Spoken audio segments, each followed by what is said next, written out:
Hello, and welcome to the FriendMaker podcast. My name's Art Kelly, and I will be your guide into what I call the 7 spheres of a FriendMaker. Over the past 10 years, as I've grown my own business here in Middle Tennessee, the biggest problem I see business owners, entrepreneurs, and service industry professionals doing is leaning on impersonal methods to try and obtain, maintain, and retain clients. Everybody talks about how important the customer is to their sales process, but far too often the customer ends up getting the short end of the stick when it comes to being taken care of, nurtured through the sales process, and cared for by the business professionals they've trusted for whatever services they're paying for. After starting my real estate business in 2016, I realized that people long for a more personal experience than what they get from most salespeople. That's when I decided to come up with the framework for the 7 spheres of a FriendMaker. A series of spheres that you dwell in with your clients to develop deeper relationships with them so that you can build a lasting business on something greater than just financial transactions. I want to guide you into a conversation that encourages you to go deeper with the people you rely on to sustain your business. I want to teach you a process of engaging with your clients that delves deeper into the most important asset of your business, the people you serve. It's the people you serve who will ultimately share with others the benefits or the drawbacks of working with you. I want to teach you how to become the kind of person others want to do business with, so you can get more clients, serve them well, and retain them long after they are done using or purchasing your products or services. Ultimately, I want to remind you that being a friend maker in your business is the best way to relate to your clients. Let's get started. Well, hello friends. Welcome to the very first episode of the FriendMaker podcast. And my name is Rob Walls. I am actually the producer of the show, so you probably won't see me very often other than this episode. But today I have the privilege of introducing our host, Art Kelly. And as we're starting, I kind of just wanted to have Art take a few minutes, tell us about your business journey. And I will kind of preface before you get started. We were just talking about how when I first met Art, which I'm going to say probably about a decade ago. Yeah, about 10 years. He was kind of at a very different place, wouldn't you say, than where you are now. Oh, yeah. And I remember having some conversations, and Art was kind of at a place where he was trying to figure out what's next and trying to figure out really the direction in his life. And it's really cool to kind of see where you are now compared to where you were then. Yeah. And so if you don't mind, just to kind of start off and give our audience a little bit of your history and how you've come to be where you are now and what you're doing now and all that type of stuff. That would be awesome. Yeah, well, thanks, Rob, man. And I appreciate it, man. I'm glad that I've had friends like you on the journey since I've been able to do this. And it's been really just an interesting journey. So I am, I'm going to tell you about my family. I'm 47 years old, just turned 47 2 weeks ago, and I'm feeling every year of it. Married to my wife, Rebecca, who's going to be a guest on our podcast in an upcoming episode. And I have 4 children. Can I stop you there for a second? If you don't mind, because I've never actually heard this. How did you and Rebecca meet? Okay, so Rebecca and I were both students at Liberty University up in Lynchburg, Virginia. And I was studying youth ministry, and I was part of the youth ministry department, and they had a spring break trip that they would do every year where they would go out to Clearwater Beach and they would do ministry and missions and stuff like that on the beach. And so we ended up going to this same thing together. And the funny thing about it is that she had friends that were on that trip. I had some friends that were on that trip. And as we were just kind of going through the week or whatever, our friends were telling us stuff about each other that we didn't know, that neither of us were saying about each other. So so her friends were like, hey, there's this, what do you think of that guy, Art? And she'd be like, I guess he's cute or he's nice or whatever. And I don't know what she said. I have no idea. I'll ask her later. You can ask her that question later. And I was like, the same thing to me. They're like, what do you think about that? And I was like, oh yeah, she's cute, And so anyway, they would take that little comment that we made and they would go back to the other group of friends and be like, hey, he said you're cute, he likes you, he wants to kind of get to know you. And so they started to just kind of slowly kind of put us together throughout that week. we ended the week at Disney World, and we were like at the time it was MGM Studios, now Hollywood Studios. And so we're at Hollywood Studios, MGM Studios, together with our friends. And slowly, as the day progresses, our friends just kind of disappeared until eventually, about midway through the day, we were just by ourselves together. And Does so that seem like it was on purpose, or? Yeah, it's like there's a picture that we have of us. There used to be, and it's no longer there. I just went there last year, and I was looking for it because we hadn't been in years. There's a fire truck, like an old fire truck, in the middle of MGM Studios, and I guess when they did the facelift or whatever, they got rid of a bunch of stuff. But our friends, we were taking a picture on this old fire truck, and I have the picture somewhere in some box somewhere. But they all, like, we were sitting in the front of the truck together, and then like they all slowly inched away as the picture was being taken. That's so funny. It's just a picture of me and Rebecca with the truck, you know. And so anyway, so we just started kind of talking and getting to know each other during that trip. And then after that, we were both sophomores at Liberty at the time. And we just started dating throughout our rest of our college career. Got married in 97. We just celebrated 25 years of wedding anniversary, and which is awesome. And and a lot of the stuff that I'm going to share through this podcast, a lot of the success that I've had in business has given me the ability to do some things with my family that I've never been able to do, which has been a blessing.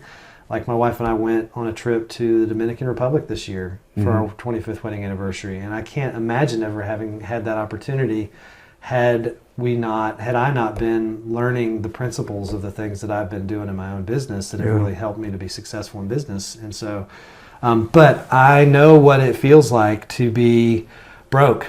To, you know, back in 2008, 9, and 10, we went through a horrible time. She was pregnant with twins. We lost our twins. We were going through financial struggles because it was the year of the big recession and almost like a depression, really. Yeah. We lost our house. We filed for bankruptcy. We went through all of that, and we carried a lot of shame. I carried a lot of shame for that for many years, and so, you know, my story, I feel like a lot of my story has been just learning how to rethink and reimagine what life can look like after the ashes, you know, of everything. And, you know, I'm a person of faith, and so I attribute my growth and the blessings in my life, the ability to actually articulate and share these things. I don't think that this is just stuff that I've created myself. I mean, I really do have a belief that God's kind of helped me kind of learn these things so that I can share this stuff with people. It's not like a prosperity name and claim it kind of thing. I don't mean it that way. It's just, I just feel like there are principles and things that I am still learning as I do this journey in life that I want to share with people along the way. And there's a really great, I used to tell this story, and this will date me some, but there's a movie back in the late 80s called Indiana Jones and the Last Crusade, right? So like anybody who's at least 40 years old knows this movie. Most people that are less than 40, I don't even know if they even know who Harrison Ford is anymore. Yeah. But anyway, there's a part in that movie at the end of the movie where he has to take this big giant leap of faith, right? He's looking out over this chasm, this big gaping bottomless pit. There's a doorway entrance on the other side, and he has to take this leap from the lion's head, step out, but he can't see that there's a bridge right in front of him. It's just invisible. So he holds his heart and takes the big step and lands his foot on an actual bridge that he couldn't see before. But then as he starts to walk across that bridge, he starts to see more of the bridge, and he feels more comfortable that, oh yeah, there actually is a bridge there. I just had to take a leap of faith in order to go through that. And when he gets to the other side, he grabs a handful of gravel and sand and throws it back across the bridge so the people behind him can see. This picture, this image is really where I'm at in my life right now in many, many ways. There are certain leaps of faith that I still have to take. There's certain invisible bridges that I still need to step on in my own life. But I've also gotten so far in my journey as a businessman, as a husband and a father and family man, that at this point in my life, I can actually turn around kind of like Indiana Jones. Listen, as a kid, I used to swing on the trees and all that stuff like Indiana Jones. I don't know. Do you swing on trees? Probably not. But anyway, I grab, and I'm at that place where I'm grabbing the gravel and the sand, and I'm just throwing it on the bridge behind me. And so, if you're listening to this, I hope that maybe this is a way in which I can kind of shed a little bit of light on that path for you. You may be looking at an invisible bridge, an impossible task in front of you of trying to grab yourself up and start over again, or pull yourself out of the ashes or whatever. And I'm here to tell you that you can. It's possible, and let me show you how. So, Art, one of the things that you have kind of, as I've been talking to you about the whole FriendMaker thing, and you're explaining to me how in the past you almost were thinking about business in more of a transactional way. Yeah. And at some point there was a shift in your thinking.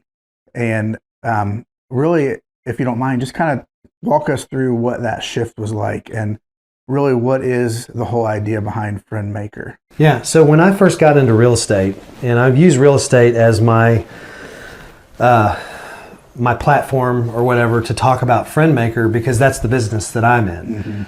I don't think that FriendMaker philosophy of business is exclusive to being a real estate agent. Right. I think that there's a lot of crossover for a lot of different people in a lot of different industries. I think you can use this in your business as a videographer. I think that an insurance person or a mortgage person or a financial advisor or a retail store owner or a restaurant owner. I mean, you can use these principles no matter what kind of business you're in. Yeah. They're very transferable. So, but when I got into real estate, I use real estate because that's what I'm in. But when I got into real estate, I tell people all the time, I feel like somebody handed me a pile of Legos and they showed me a picture of like the Millennium Falcon or whatever, and they didn't give me an instruction manual, right? They showed me a good picture of what a good real estate agent looks like. I heard testimonials and I went to conferences where successful real estate agents were standing on the stage and telling about how great they had whatever. So I knew what they looked like, or at least what I was told a successful agent looks like. But then I had a pile of Legos, so I had all the tools. I had my license, I had, a CRM, and I had a brokerage that I was a part of. I had, a group of people that I could sit down. I had cold calling capable. I had a phone, I had a computer. I mean, I had all these tools, but nobody took the time to give me a roadmap to show me how to actually get from these tools and these Legos to the Millennium Falcon, right? And so a lot of everything I've learned has just kind of been as it's trial and error. I've been learning a lot of this stuff by trial and error. So when I got into business, one of the biggest things that they told us that we needed to do was you got to do a lot of cold calling. That was kind of one of the big things is you just got to hop on those phones, right? You gotta sit on those phones and you just got to dial, right? And what I found over time was that people don't really like talking to people they don't know, who call them or who knock on their doors or whatever. Now, I did get some success. I mean, I had a few sales that actually came through some phone calls, some door knocking. Definitely it works, right? So like it's not that those things don't work. They do. Seems like it's definitely a volume. The percentage is very low. Yeah. Your return on investment of time is you got to spend a lot of time doing it. And so, and my concern through all of that, just as a human being, was am I giving away a piece of my soul as I do this? Because I don't really want to be impersonal in the way I do my work. That's not who you are. That's right. It's not who I am. And I appreciate that. Thank you, Rob. That's very kind. You're the same way. I'd say the same thing to you. You're a very personal guy. But yeah, so like I really did not want to do that. So I did stumble on somebody, and I'll give him credit for this. And you and I've talked about it before, the Brian Buffini and the systems that they use. I stumbled on a video that he shared. It was called Working by Referral. And I watched it, and I was very, very connected to the way he spoke about his frustration when he first got into my business and to real estate. And And so, and it was funny, and I mean, props to Brian Buffini. Take as much credit as you want, man. Like, it's been really, really great. It's been very, very powerful, and I still listen to his podcast and very influenced by much of what he shares and the people that he brings on his podcast and all that kind of stuff. But I really started to dedicate myself more to personal growth and really working on me. Jim Rohn talks about that. If you want to make some money or whatever, then work hard at your job.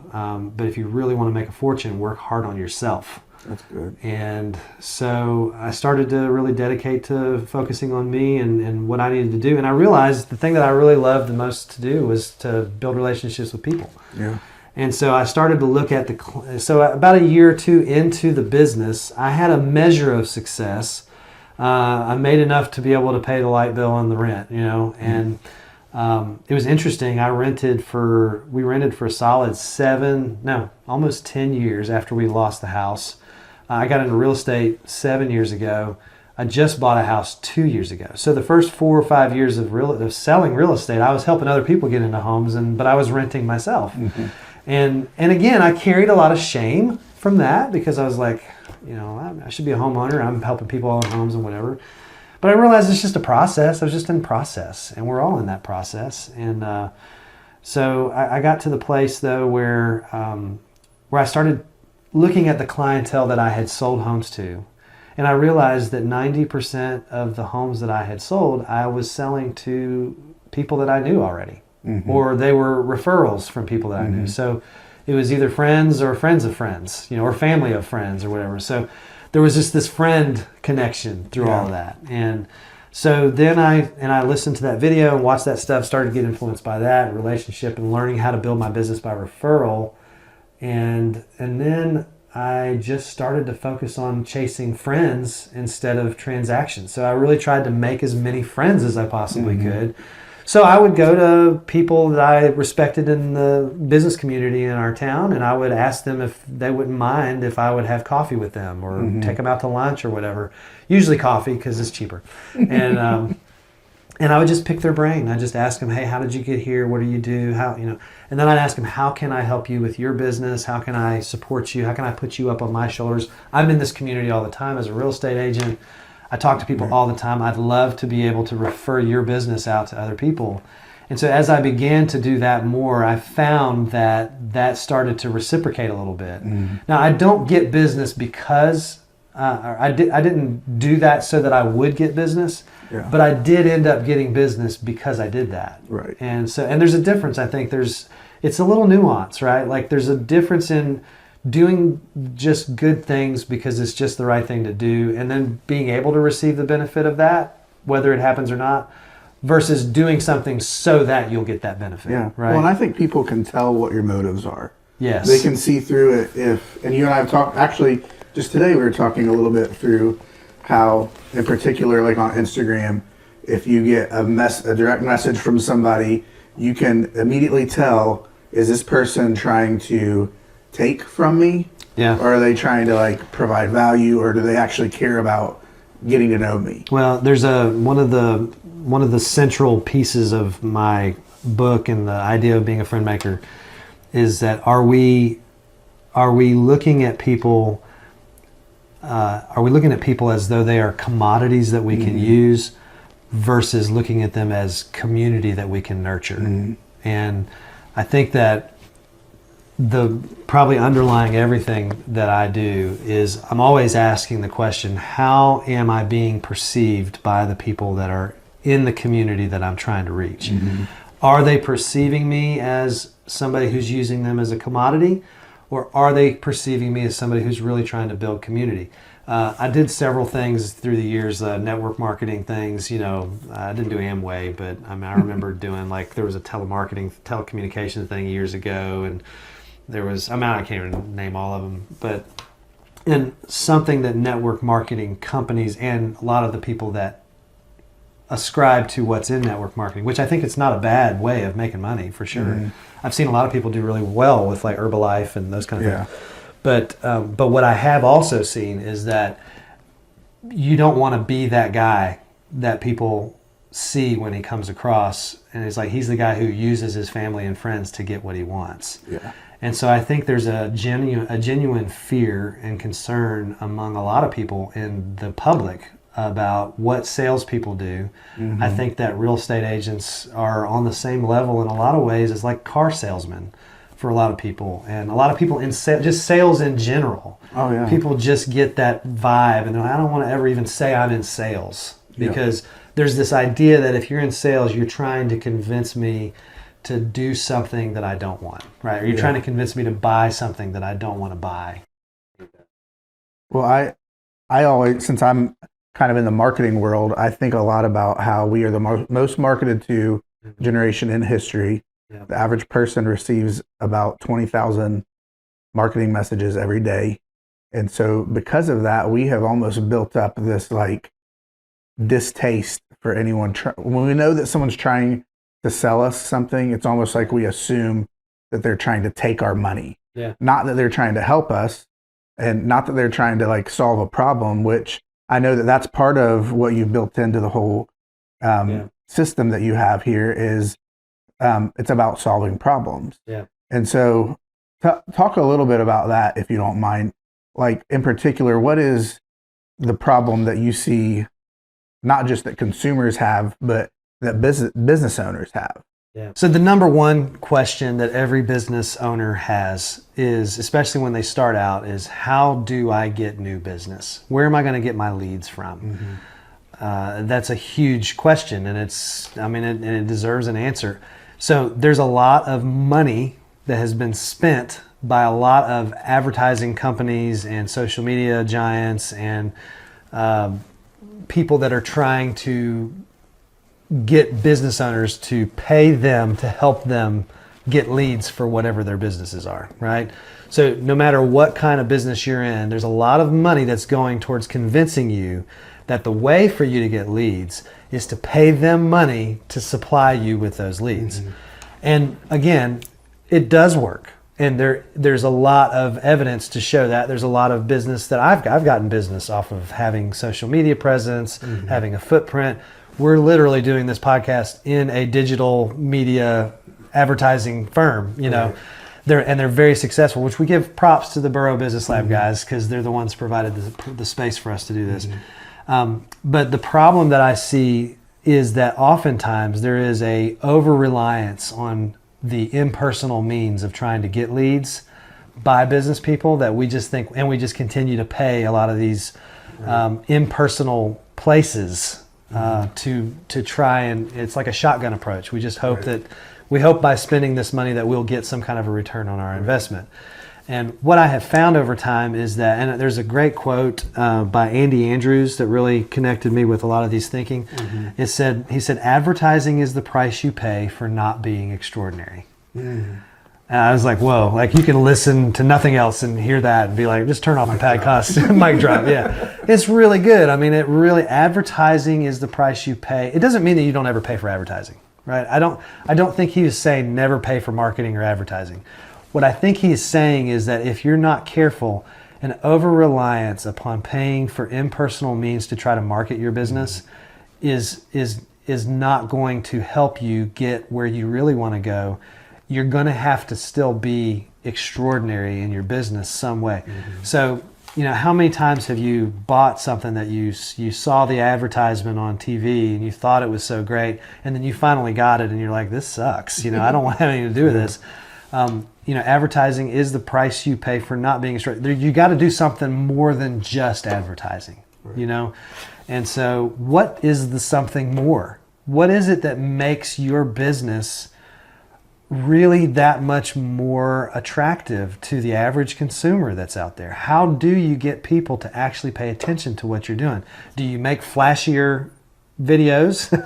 Props to you as a video guy. Some of it, yes, you know.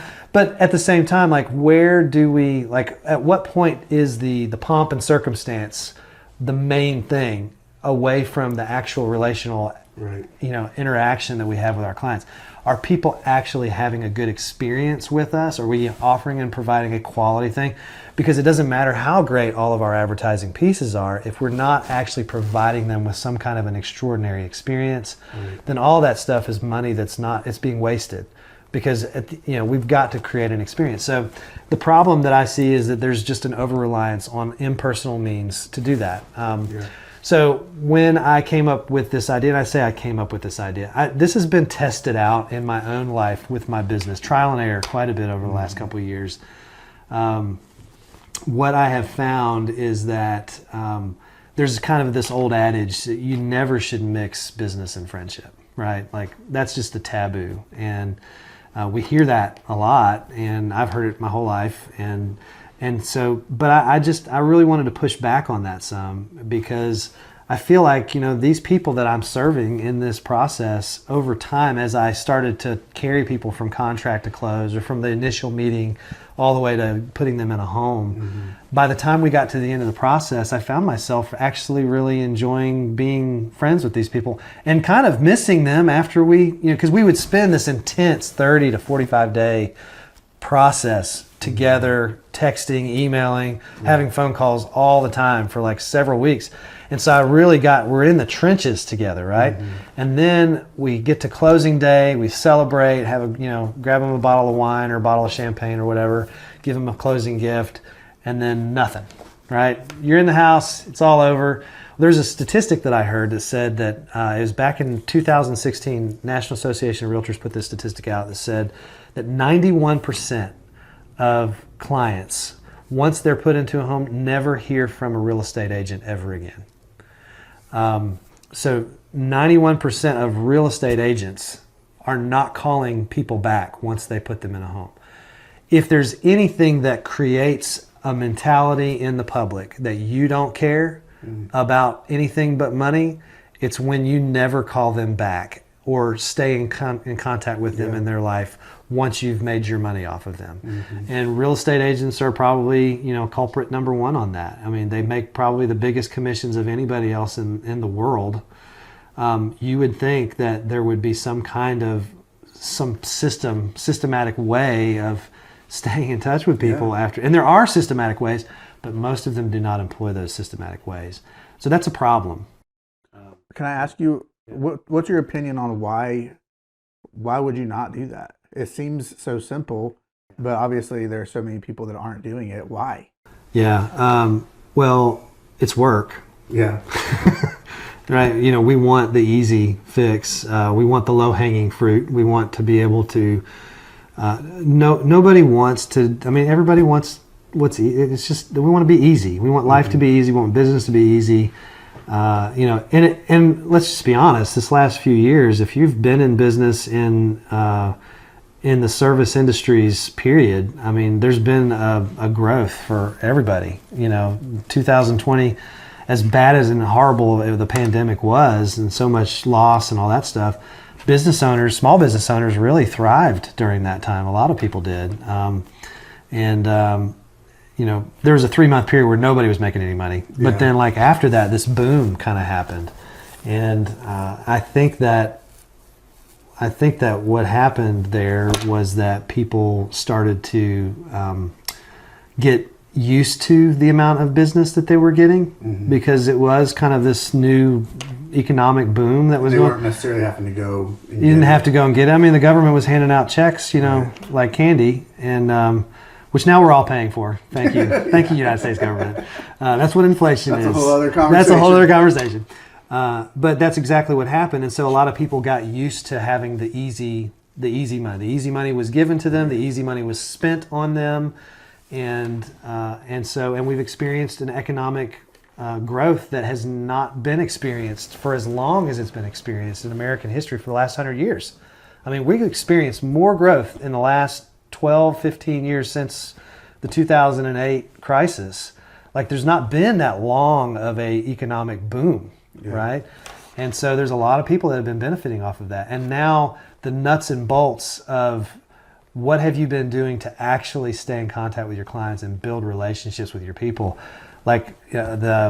there is that statement, that the Warren Buffett statement about, when the tide's going out, when everybody's swimming, you see who's swimming naked, right? And I think that's what's happening, is people are actually being seen for what they really are. A lot of business owners are really being found to be swimming naked out there. Right. And so, so that's a problem. That's a real problem, because if your whole family's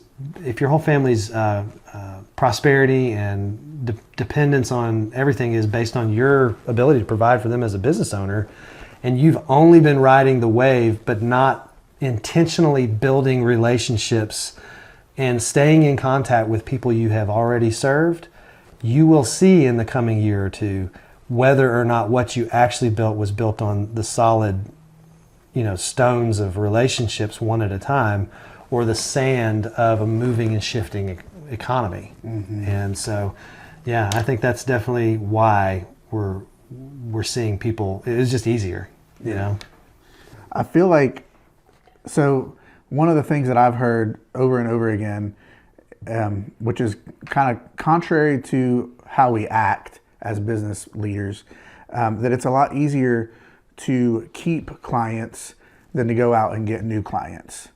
That's a good question. And and I think that's true, but we do the opposite. Yeah. Because I think, to your point, a lot of times we think about it more as a transaction and less as relationship building. Yeah. And so you kind of already been talking a little bit around this, but tell us really, what is this whole ideology that you're kind of creating here? Yeah. What is a friend maker? So I'm going to address that first. The question you just asked before, the what is a friend maker question. The difference between keeping current clients and getting new ones, right? It is easier to keep your current clients and get new ones than get new ones. But here's a thought, which I think is really powerful. And I think if people that are in business can really grasp this, then everything that I'm about to say about being a friend maker will make so much more sense. There's a sense in which going out and getting new customers, it's almost like you're having to kind of reinvent the wheel, right? So like, I've already been through this process with people who've already walked through it with me.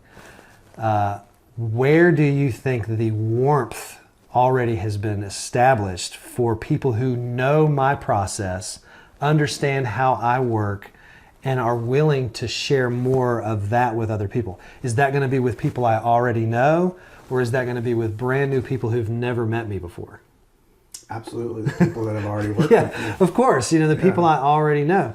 So if those people have already had an amazing experience with me, or hopefully they've had I don't know. I like to think it, But if they have already had an amazing experience with me, or a good, solid professional experience, they've gotten what they've wanted.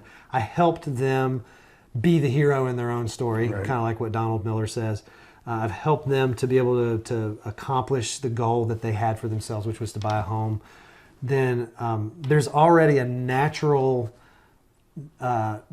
desire, if they've had a good experience, for them to tell other people about me. It's just like going to see a movie or reading a great book or whatever. You naturally want to tell people, hey, you really need to read this book. You really need to see this movie. You really need to experience what I experienced with this real estate agent or this videographer or this insurance guy or whatever. They didn't just do their job. They went over and above. There was something extra. I've got a mortgage lender that I work with right now. And it's funny because for the last 6 years of doing real estate, I've been working with a lot of different mortgage lenders. I've worked with good mortgage lenders, great mortgage lenders, and then I've worked with this particular mortgage lender. And this lady just really, there's just something about everything that I experienced with her that is so much higher than the quality of everything else. She does go the extra mile. She does spend the extra time. And so I'm happy to tell other people about Lisa Sigilski, the mortgage store. Thank you, Lisa. I know you love me. May have to have Lisa on here at some point too. But so that goes into the question: what is a friend maker? So the idea of being a friend maker, the business philosophy that I have started to just I've just really lived the last 2 years. about 2 years ago, I started to do the whole chasing the people thing I was telling you about. And I thought, what's a really great way to say this? How do I communicate this to people in a simple, easy, useful word or whatever phrase? And so I was like, well, I'm just a friend maker. Do you know what I mean? Like, that's just it. So like, I put it on my business card. So when people see my business card, the first thing that they saw wasn't Art Kelly, realtor, business coach, or any of that kind of stuff. It was FriendMaker. Yeah. And so I put it on my actual business card because I wanted people to know that above everything else that I do, that is the highest value that I have in business. I want to make friends out of people. And I want people to be my friends. Now, some people are going to listen to that. And they're going to go, oh, well, he's a people pleaser. He really just wants people to like, you like me, like Sally Field, right? You really, really like me. But I don't, that's not what this is about. This is about understanding that the best way to have continual influence in your community and continual stream of leads for yourself is by really investing in the people that have already trusted you to lead them through the service or product that you provided for them. That actually being vulnerable with people enough to say, you know what, I can't do this without you. Yeah. I need your help is huge. Nobody wants to admit that we need help. Nobody wants to come across needy. And we talked about that off camera earlier on. As an entrepreneur, I think there's something that's in all of us, and not even just entrepreneurs. We just don't want to ask for help. I mean, how many times you look at your own kid and your kid is like super stubborn about, I'm just going to tie my shoes on my own or whatever. And it's okay. I mean, we all need to learn how to stand up on our own and tie our shoes eventually. But there is a sense in which I can't do what I do if I don't have help. I can't. FriendMaker will not take off if I don't get. I had to swallow my pride about having a podcast produced. That I can't do this on my own. I need somebody who knows how to do this. That's why I asked you to do it. I got a website my friend Luke is working on. I can do a website, but it's a lot of time, effort, and energy that I just don't have. So I've got my friend Luke doing it. And people that are listening to this, like I can't get this message out to you any other way than asking you to share this with other people. Right. If you find benefit from what you're hearing, then share it with your friends. Share it with people that are out there, because I need your help. I can't do this on my own. I got that from a very dear friend of mine. He's in his 60s now. He's a financial advisor with Smith Barney up in West Virginia. And we have history and all this kind of stuff, just a really great history, he and I. But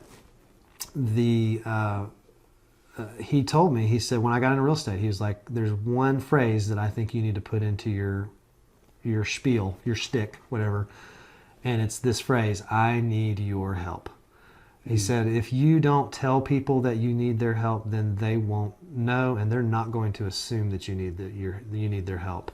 They're going to think that you've got it on lockdown, that you've got it figured out, and that you know what you're doing.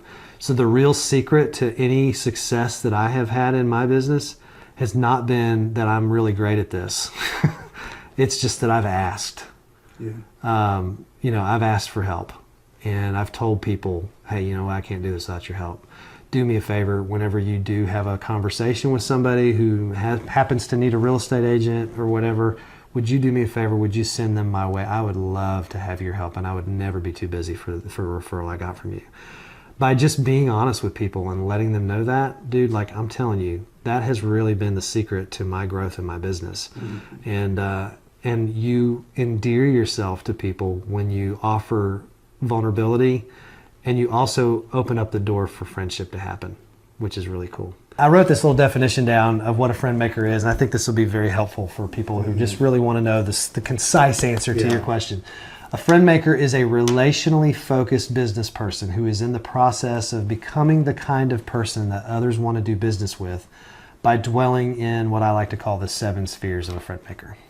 Okay.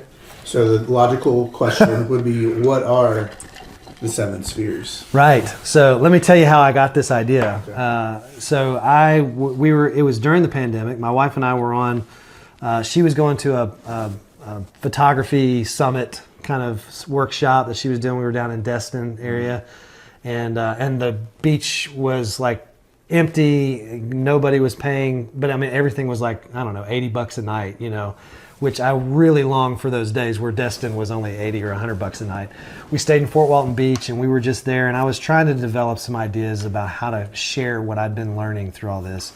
And honestly, the seven spheres, I just was thinking, it was like, are there some ideas? I wanted to have some kind of a graphic, something that was a tool that I could use to show people so that they can measure where they were at, right? And so like I know that there's all kinds of just different things. I know Buffini has like the 5-circle fit, and I think Pat Lencioni has these 5 things on a pyramid or whatever. There was the 7 levels of communication from Michael Maher. And I mean, there was just all kinds of stuff that I'd seen in business books and things that I'd read before. So I was like, I really want one of my own of those, Yeah.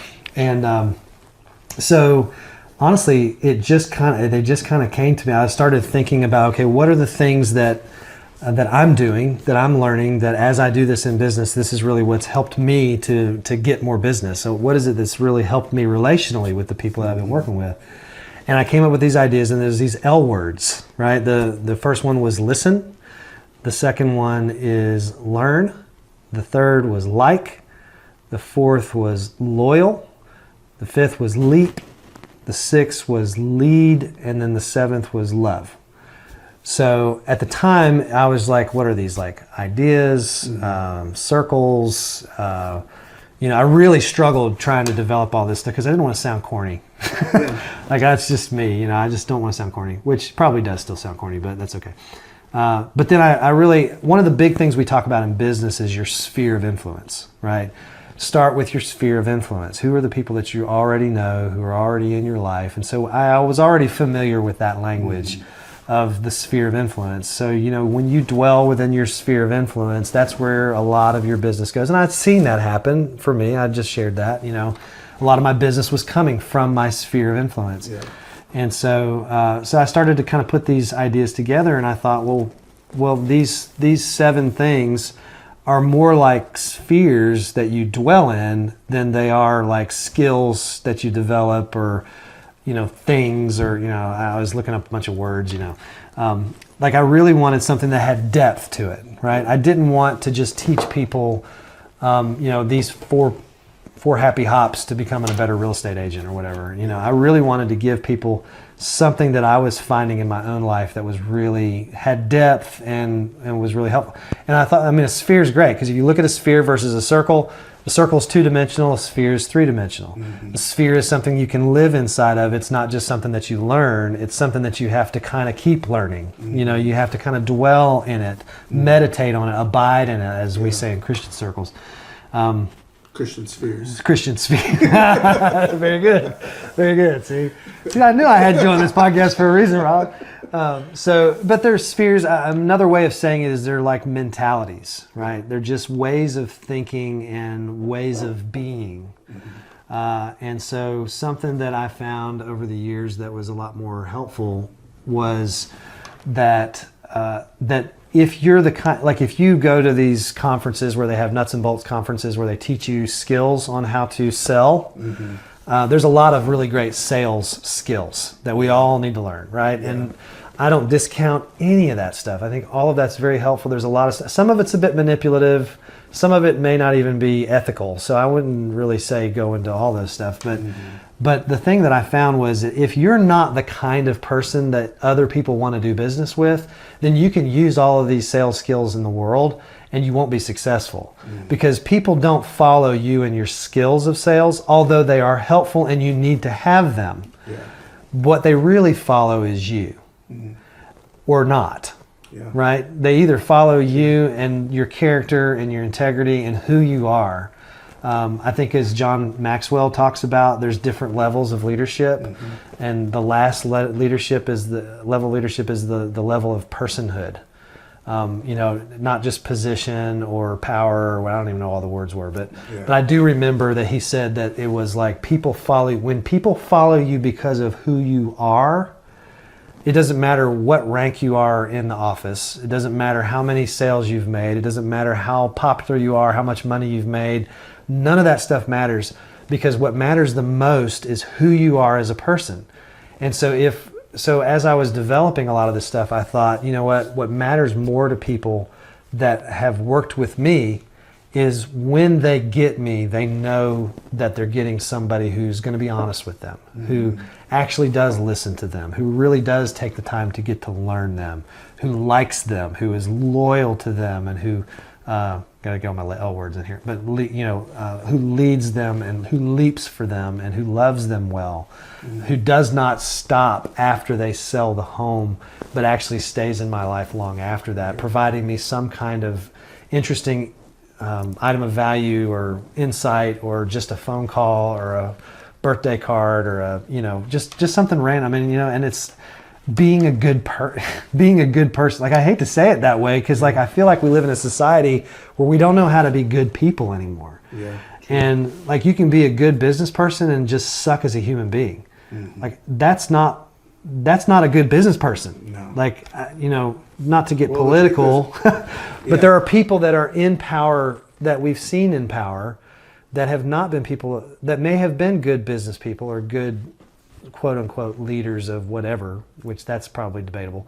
But their character was not there, and there was not integrity. And somehow over the last 20 years of my life, ever since Bill Clinton said, we don't know what the word is, we've got this succession of people who have not seen character, integrity as an important thing. And yet every one of us knows deep in our hearts, especially when we're dealing with salespeople or business people or anybody who's leading us in our homes, our families, fathers, mothers, like we desperately want people to be good people. Mm-hmm. We need them to be good people. We need them to be people of integrity, to be honest and trustworthy.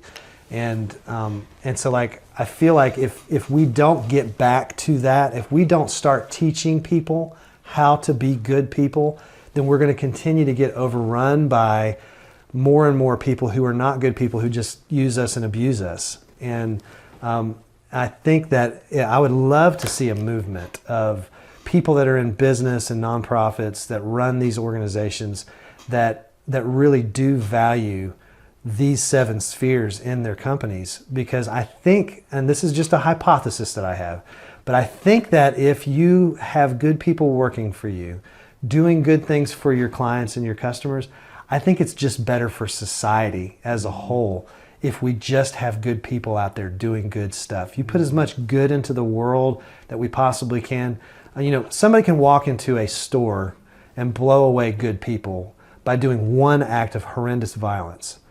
What could happen if thousands and thousands, even millions of people would go out and do amazing, wonderful things in a great capacity in one moment? What could happen then? I feel like we are so overwhelmed by these moments of darkness in our society. I mean, you turn on the news, you look at the feed at any point, and you see darkness everywhere. What would it look like if we all decided to just say, you know what, that's enough. Let's go out and do something amazingly, absolutely, sky-shatteringly good. Mm-hmm. And I think that's what this whole thing is about, is how can we, in our businesses, in our families, in our homes, in our communities, how can we become the kind of people that other people really want to do business with and just do life with? I think it's powerful. So at the beginning of this conversation, one of the things that you said that kind of stuck out to me was how when you very first started in real estate, you felt like you had all the tools. Everything was kind of given to you that you needed to succeed, but you didn't really know how to use it. And really, I think in my head, what I was thinking was like, you needed a roadmap. Yeah.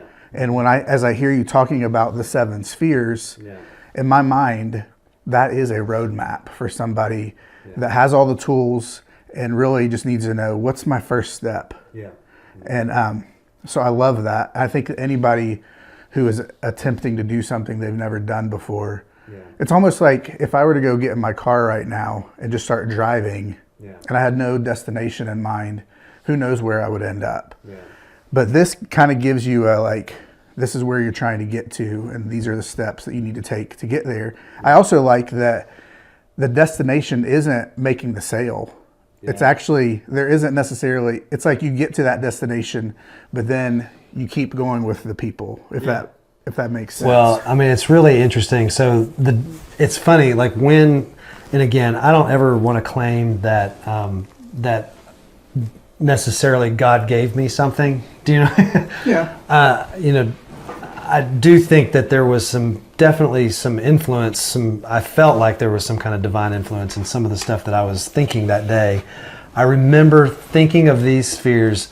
These words came to me in the order that they're in now. Yeah. Which was really interesting. As I began to just kind of step into them, I realized that this is an actual order. Like, these weren't just 7 random thoughts, Right. 7 random ideas that happen, but you actually begin in your relationship with your client by listening to them.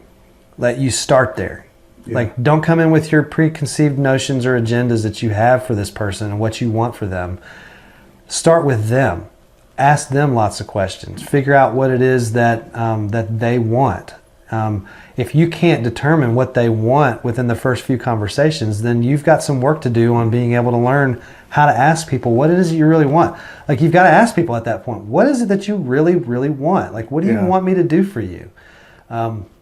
Once you get clarity on that, then you move into the section of learning your client. So as you listen and you gather information, then you start asking more questions. As you spend time with that client, again, depending on what kind of sales service or product that you'll learn people, you'll learn their personality, you'll learn their quirks, you'll learn the things that make them tick, you'll learn what motivates them, you'll learn what pisses them off, right? Like, you'll learn all of that kind of stuff because you've spent time with them. So listening and learning, like, again, I think a lot of people in business, they get into business and they go immediately to I want to lead you through the sales process. Right. And you really have to, something we learned back in youth ministry school, is you have to earn the right to be heard. I think that a lot of times we go into our business relationships with people, we haven't taken the time to listen to them. We haven't taken time to learn who they are. So we don't even know if we like them, right? Because we think that, you know, we just think we already know what's going to happen. This whole process of these 7 spheres it slows you down.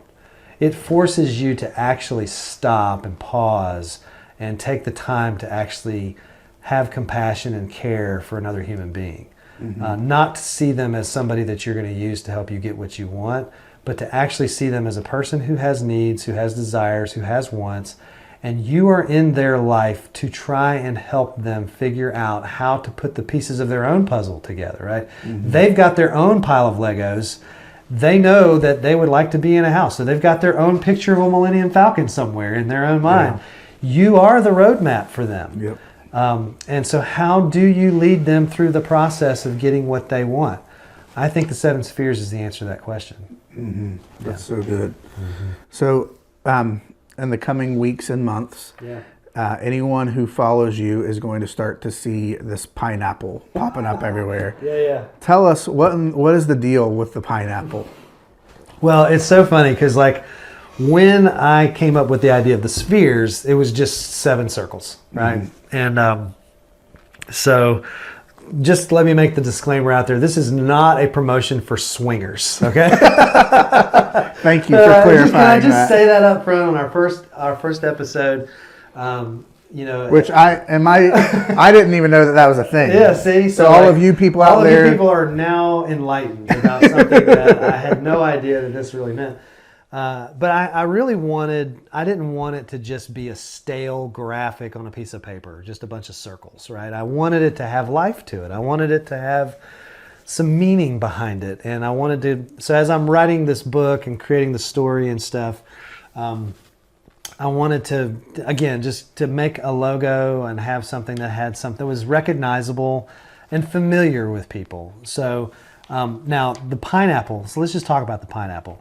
So back in 1492, when Christopher Columbus sailed the ocean blue, right? He landed in the West or the East Indies, I guess is what they call it. I don't even know. I see. This is my really That's good what my he history. thought. He thought he was, and ended up being in the Caribbean islands somewhere. Usually, I think it was Antigua or one of those islands, Guadalupe or whatever. And when he discovered the New World there, within the first couple of years, one of the things that he discovered and his group of people discovered was the pineapple. The pineapple actually became this delicacy because it was rare. It was not something that they had in Europe. They didn't have it in Spain. They didn't have it in England. Eventually, they brought back so many, pineapples, and it was something that was only found in very wealthy homes. There was a time when pineapples actually went for almost $8,000 a piece. Isn't that crazy? Yeah, pineapples. You can get them for like $4 at the local grocery store. But what happened over time was the pineapple, when somebody was coming to somebody's home, a lot of times what they would do is they'd take a pineapple, the owner of the home, if they invited people over for dinner or a new guest or somebody moved into the area or whatever, they would take a pineapple and they would stick it on the spokes of the fence out front. Those iron rails. They would take a pineapple and they just put it on the rail.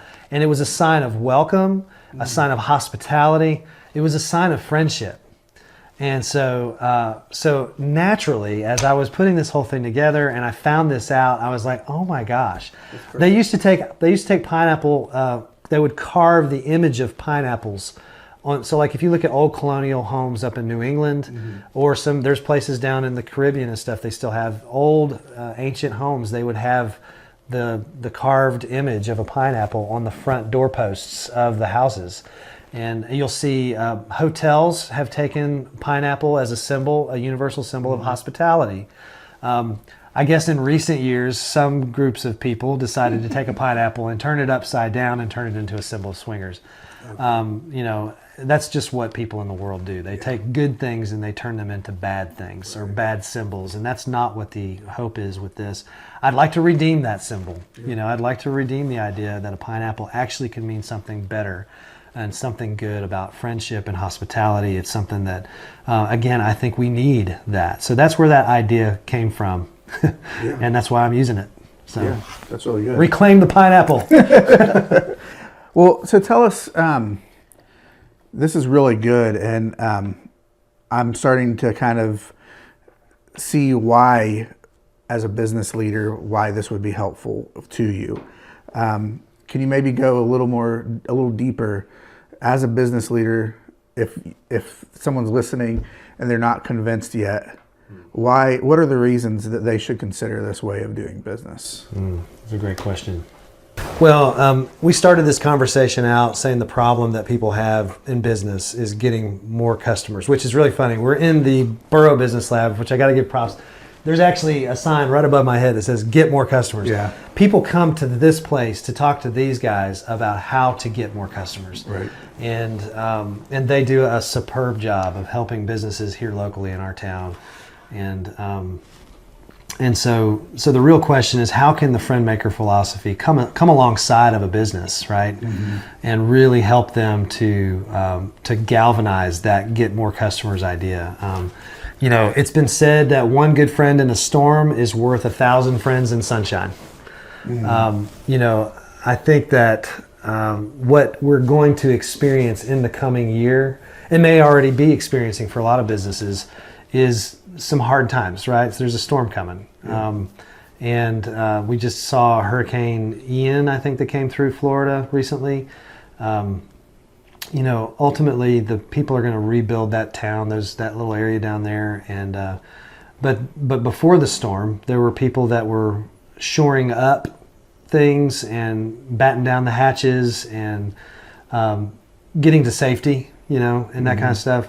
I think that there is more safety for us in business in really going deep with a few people than there is in going an inch deep with 1,000 people. And I think that ultimately, as you do business in your town, everybody has a way of going about getting more customers. Everybody has a way of getting clients, maintaining them, keeping them for the long run. Everybody's got a way of doing it. How you choose to do that is up to you. I think that if you, as a business owner or whether it's a small business or a large business, if you teach your people how to become the kind of people that other people want to do business with, then your business will grow in the middle of a time when everybody else's businesses won't, because you will be endearing yourself to the people that are in your community. People are going to buy. It doesn't matter how bad things get. People are going to buy, and people are going to sell. It doesn't matter what the product or service it is. It may not be as much. If you've got 1,000 real estate agents selling homes, there's still going to be people buying and selling homes, but there's probably not going to be as many real estate agents buying and selling homes, helping people do that, because there's going to be a more limited inventory. It's going to be less opportunity for all those people. So it means that we're going to have to step up our game with people. It means that the client now has to be the highest priority. Customer service is really going to matter when there's a storm. Yeah. So how do you create a higher quality experience with customers? I think it's by making friends with them. Yeah. I think it's by listening to them. I think it's by telling them that you care about them and actually showing them that you care about them by following up with them long after you've sold homes to them. I think it's about being able to show people that you're loyal to them all the way through the process of selling a home or whatever product or service that you're doing. Show them that you care, that you're willing to fight for them, to advocate for them. I think that if people know that you are going to serve them in a high quality way, that there's an expectation that's already been set by you if you've already been doing these things over the last couple of years. Right. I think if you ask people for help, I think that, again, I'm teaching people to be vulnerable. Yeah. To be a friend to someone. Now listen, I'm not saying be my buddy because and let me sell you your home or whatever because you're my friend. Yeah. You better be damn good at your job. Do you know what I mean? Like your skill, you better have the skills that pay the bills. Right. If you can't take somebody in a professional way through the process of whatever it is that you're doing, and if you don't provide a high quality product or service, then it doesn't matter how close you are as far as friends go. That does not matter. You need to be good at what you do. Right. And so I think that, but I think if you are really good at what you do, and you're also a really good friend to the people that you're serving, and you're really good at making friends and being the kind of person they want to do business with, I think you'll thrive when other people are not. Because I think what I see is that this is the road less traveled. Yeah. I think that what we're talking about is something that a lot of people don't do, which is dig in, stay consistent,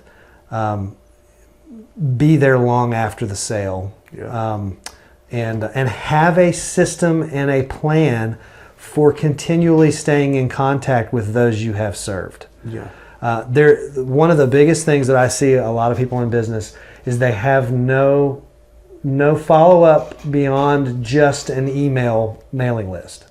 It's okay to have an email mailing list, but there better be some kind of personal touch that happens between the time that this person, you close on their home or sell them their product or service that you've provided for them, and the next time they either refer some business to you or ask for you to help them again. Yeah. There better be more than just an email list, an email journey that follows that. There should have been at some point, are you swinging by their place? Are you sending them a card? Are you making a phone call to them? Are you checking up on them? Are you building a relationship with people, or are you just using them as commodities to get what you want? So yeah, I think if people want to do business this way, they have to understand it's going to cost them something. It's going to take time. It's going to take an investment of extra money and resources to actually build into relationships with people. But here's the thing. I would much rather, if I've got a marketing budget right now, I would much rather spend $1,000 a month on donuts that I can take by somebody's offices than spending $1,000 a month on Facebook advertising that I don't know if I'm going to get a return on my investment. Because I know that if I bring donuts to people's offices and I show up at their offices once a month, or I send cards out, or and throw parties or whatever for my people, I know that eventually I'm going to get pretty solid referrals, and they're going to be warm referrals from that. If I spend $1,000 on Facebook marketing advertising, I might get leads out of that, but they're cold leads. There's nothing that's warmed them up other than my face. Hopefully I look handsome on the internet. Yeah. If your marketing strategy as a business is only cold advertising methods, you're missing out on the warm opportunities that already exist in the relationships that you've already had with the people you've already served. There's a book by Gordon Conwell, I think. It's called Acres of Diamonds. He basically says that there are acres of diamonds in the existing relationships that you already have in your life. So if your business has already served 1,000 people, your future business should be coming from those 1,000 people you've already served. Yeah. If you're not still systematically, regularly communicating with and loving on those people that you've already served, and you don't get business in the future, it's not their fault, it's your fault. It's not the market's fault, it's your fault. You already had 1,000 people that you served. They all had a decent experience with you, hopefully. If they had a decent experience with you, then stay in touch with them, love them well, and they will send referrals your way. It's not a matter of if, it's a matter of when. Yeah. Being a friend maker is, honestly, it's the only way I can see businesses thriving in the future. Yeah. You know, it's interesting, as a online marketing person myself, I completely agree with you, because I always think about it like this, that online marketing shouldn't be the thing. Yeah. It should be like putting gasoline on the fire. That's right. And the fire is everything that you're talking about. That's the baseline. That's right. Everything you're talking about, building relationships, the personal touch, and then the digital marketing stuff should be on top of all of that. Absolutely. It shouldn't be instead of all of that. I like to think of like a Christmas tree, right? This may not be a good metaphor. I don't know. Well, you may have to edit this out. But think of like a Christmas tree. You think about a Christmas tree. Relationships are the trunk of the tree. Yeah. They are the thing that you better have solidly in that stand. And then the things that make the tree more attractive and bring eyes to the tree are the social media things, are the digital marketing things, are the video, are the flashy things. There's a lot of really great tools that are out there. And I see digital marketing and digital media as tools to help drive people into what I know is the best thing that we provide, which is the relationship that we can have with our customers. Totally agree. And if we don't focus, if we only, and I think what happens is people get super enamored by all the flashy things, which again, there's nothing wrong with the flashy lights and the bulbs and the stuff. But if you don't have a trunk securely, firmly planted in that stand, the tree's falling over. Yeah. You know, because it's got to have some substance to it. And I think the relationships and being a friend maker is the substance to your business. And if you see a relationship as a peripheral thing or as a supplement to your business, but that your business is all about all of the things that, you know, Instagram tells you it's supposed to be about, or being an influencer, or, you know, TikTok this or whatever. Again, great tools, all wonderful tools. I've talked to so many people that are in business that have been doing real estate for 30 years, and they go, you know what, I'm so glad to see we have a lot of this stuff. They tell me about how their business has grown through the years just by not having all of that stuff. And they're like, these things now have really accentuated the services that they provide. So I think that, you know, again, it's just learning how to keep the main thing the main thing. Yes. Which the main thing in business is and always will be the foundation of solid, good friendships and relationships with your clients. Yes. Yep. Completely agree.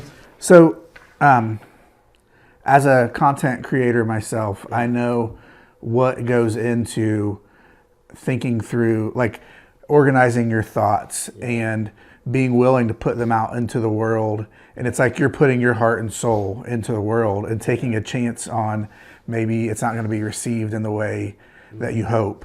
And I just want to tell you, I'm super excited for you, for one thing, not only the boldness that you've taken to actually say, I'm going to do this. I'm going to write a book.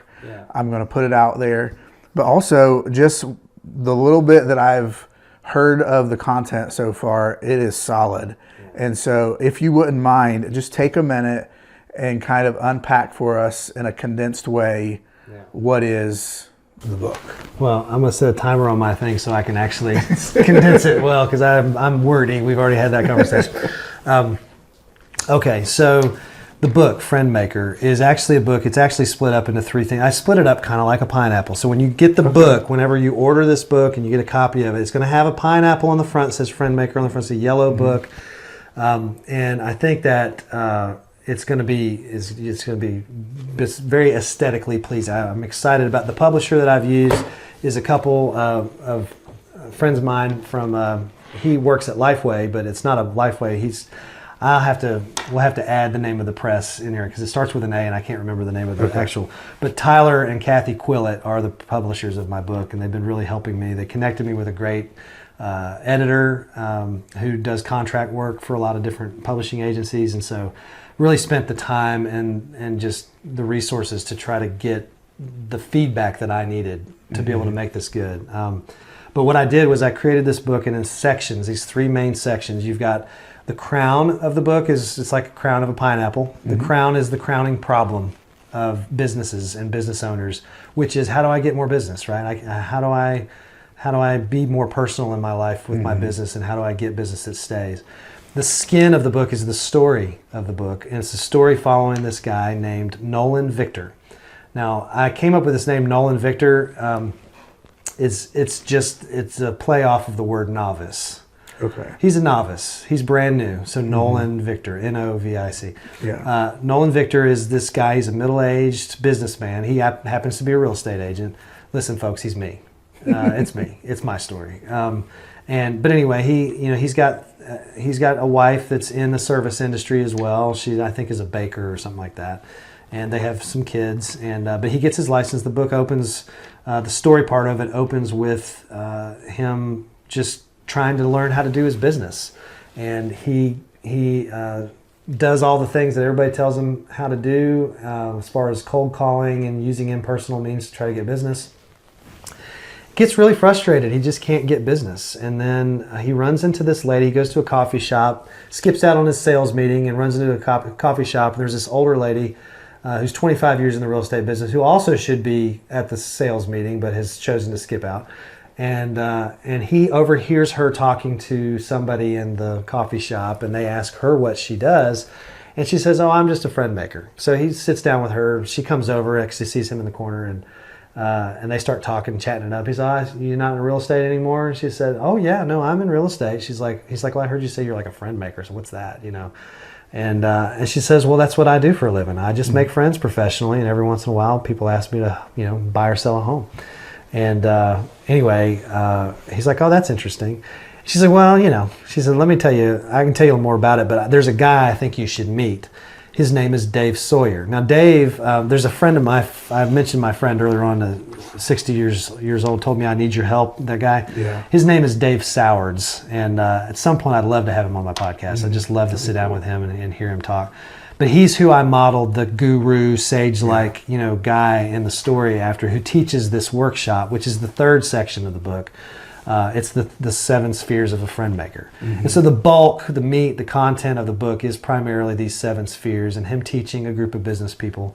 There's a little bit of dialogue between him and some of the business people in the book, but for the most part, it actually, each of the chapters after the workshop starts, it actually splits up. The first part of the chapter is him having dialogue, and then I kind of take over and just, as the author, explain more of what each sphere is. So it's kind of a non-fiction fiction book. Yeah. It's kind of in the vein of like The Go-Giver or The 7 Levels of Communication by Maher, or there's all kind of, I think Pat Lencioni does a lot of books like that. And so it's a parable essentially.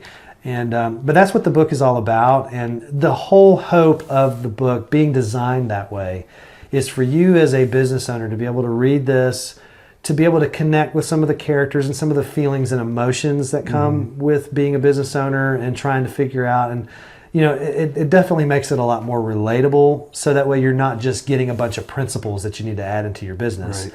But it actually teaches you, by looking at and following the life of Nolan Victor, that this could be you too, and that you can actually learn these things. And he actually does put some of these things into practice, and at the end of the book, finds himself in a better place than he was at the beginning. Yeah. And that's what the book is about. I love the way that you've got it laid out, because I know everyone is constantly talking about, in the marketing world, how if you just are constantly giving people statistics and numbers and things like that, you'll lose them. And they won't retain that information. But the way that our brains function, we are able to enter into a narrative Yeah. and almost become part of the story. Like we put Yeah. ourselves into the story. That's right. So I love that you've written it that way. I think that it sounds like it's going to be very easy to walk away with something that you're actually going to remember what you've just read when you're done. Well, I really hope so. You know, Yeah. that is the hope of when I wrote the book, and I'm excited about what I think that this will do for people. I think teaching people how, ultimately, the tagline of the book is becoming the kind of person that others want to do business with. I know I say that a lot throughout this podcast, but I really do believe that there's a difference between being letting what you do be the thing that defines you versus letting who you are be the thing that defines you, and letting what you do kind of flow out of who you are. Yeah. I think culturally, we're in a moment where a lot of people want their identity to be defined by the things that they're doing.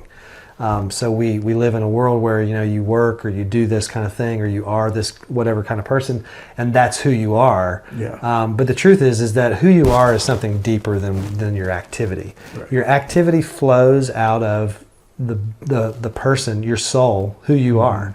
And so if you can focus on doing that, I think that's really, really helpful. I hope that that's what this book ends up doing for people. Yeah. I guess the main thing now that we need to share is how can people find out more information about the book? Yeah. And when is it going to launch and all of that type of stuff? Yeah. So right now I've started, obviously this podcast is one of the main ways that I'm getting people to hear about it. So that's helpful. But if you're interested in learning more about the book, getting in the email list and letting me share some information with you, go to FriendMaker.org. And that's where we're starting to kind of push information out. I'll put you on an email list, and I'll start trying to send some regular stuff out there. I'll have blog posts. You'll be able to see, there'll be a link in there to the podcast. There'll be a link in there to the book. The launch date, we don't have a specific date yet, but I know it will be sometime in early 2023. I believe it'll be in January. That's the goal right now. So we're hoping probably mid-January to have this thing ready to go and let people know, you know. Right now, what I'm trying to do, though, is just get the word out to as many people as possible that this is coming down the pike. Mm-hmm. We will probably start taking pre-orders for the book sometime later on at the end of this year, maybe late November, early December. Yeah. And another thing that I am doing, and again, I'm open to this to anybody. If you own a business, if you own a brokerage, if you're a real estate broker and you're listening to this podcast, or you're just a business owner that has employees that you feel like this would be a message that you would really like to share with your people, I'm putting together a little packet, a little kit that I can send over to you. Let me come and talk to your people. Let me come in and teach your folks how to become friend makers. I think that your business will greatly benefit if you will put into practice the things that these 7 spheres actually teach your people. If you're doing it with your employees, they will love you for it. If you do that with your employees, they will treat your customers that way. Mm-hmm. If you want your customers to be treated the way that you would treat, then teach your people how to be friend makers. If you're just a single owner of a business and you just do this on your own and you're just trying to figure out how to get more clients and get more customers and keep them coming through the door, then I want to encourage you, let me come in and let me do some coaching with you. So any of that kind of stuff, I would love to do that. You can reach out to me through the website. FriendMaker.org is going to be the best place for you to contact me. But so several different streams of communication I'm trying to get out there. I'd like to speak and share this with companies and small businesses and everybody, but I also want to keep doing the podcast and throw it out there through the book and the blog. So yeah. Awesome. That all sounds so good. Well, thank you for those of you who have tuned in. Those of you who are watching on YouTube, or maybe if you're listening to the audio version, we will be back for another episode next week. And is there anything else as we close out? Anything that you would like to leave them with? Yeah. So the very final, I'm just going to give you a little teaser here, but the very final sentence of my book is something that I really believe very strong. Back in the 80s, there was a campaign that used to say, "He who dies with the most toys wins." Obviously, that's a stupid thing to think. He who dies with the most toys still dies. Yeah. But he who dies with the most friends wins. That's really good. I think that ultimately in your business and in your life, this goes so much more beyond just getting clients and getting customers. I think that if you really genuinely become a friend maker in life, you win. Yeah. People, we're in a place in our society, our culture, where we don't know how to be friends anymore. Mm-hmm. We don't know how to have disagreements with people and still be friends with people. Right. So I want to be at the spearhead front of teaching people again, how do we connect relationally with other people, and how do we maintain and keep and build friendships with people even when we don't agree with them. Mm-hmm. Because we've got to figure that out. So I guess that's our time. Well, Art, thank you for this has been a great first episode. Yeah. Looking forward to the future ones. And like I said, we'll be back again next week and hope that you all will tune in. Awesome. Thanks, Rob. Appreciate Thank it. you. Well, friends, that about wraps it up for today. Before you go, I wanted to tell you a little bit more about what we're doing here at the FriendMaker business community. First thing I wanted to share with you is I've got a book coming out January 21st. It's called The 7 Spheres of a FriendMaker, How to Build a Business on Friendship. It's a business parable about a guy named Nolan Victor who begins his journey as a service professional. In this case, he's a realtor, just like me, and finds himself struggling to find clientele because he's taught ways of doing business that are impersonal and very foreign to who he is. He runs into a fellow business person who introduces herself as a friend maker to the people that she meets, and she invites him to a friend maker workshop where he meets a guru, sage-like character named Dave Sawyer. This is an experienced businessman in the community. He teaches business people about a philosophy of business that's based on making friends with your clients. Nolan learns about the 7 spheres of a friend maker and turns his business around by using this framework. You can pre-order a copy right now of the 7 spheres of a friend maker by going to www.friendmaker.org. I would love to get this in your hands. It will be available for physical copy in January, but you can go ahead and pre-order it now. I'd love to share that with you. Something else I want to share with you, and I think this might be very helpful for those of you that are out there that may run or manage an office. If you might be a broker of a real estate firm or a mortgage firm, you might be a business owner, a manager of a business with a sales force or a group of agents that need some ideas on how to grow their business and would like to hold one of these 7 spheres workshops at your company or corporate events, please go to www.friendmaker.org/speaking. You can book me to come and hold a FriendMaker workshop, either for a couple of hours or an all-day workshop. Fill out the form on the site. My agent Paige will get in touch with you. I would love the opportunity to come and share these ideas with your team.